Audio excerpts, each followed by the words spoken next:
Ce Sénégal, avec ses agglomérations hétéroclites de paillotes et de huttes faites avec les matériaux les plus divers, n'existe presque plus.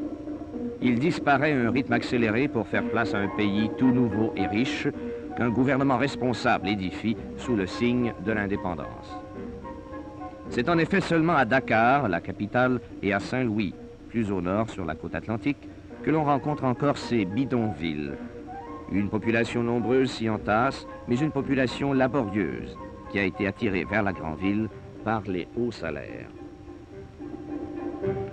Dakar, qui est un des plus grands ports de l'Afrique, est en pleine évolution.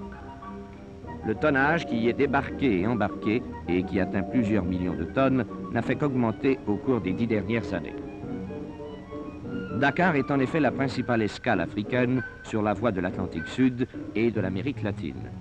Il commande en outre toute la riche région qui s'étend jusqu'au Soudan et à la boucle du Niger.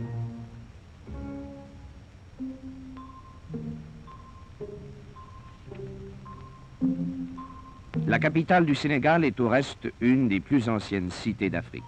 Depuis des siècles, l'Europe, avec son commerce, s'y est installée.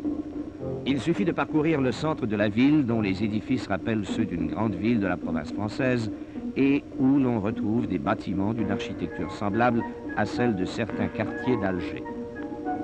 C'est que la Troisième République avait accordé la plus grande attention au développement de ce territoire. Comme dans toutes les villes d'Afrique, le marché est à la fois le cœur et le ventre de la ville.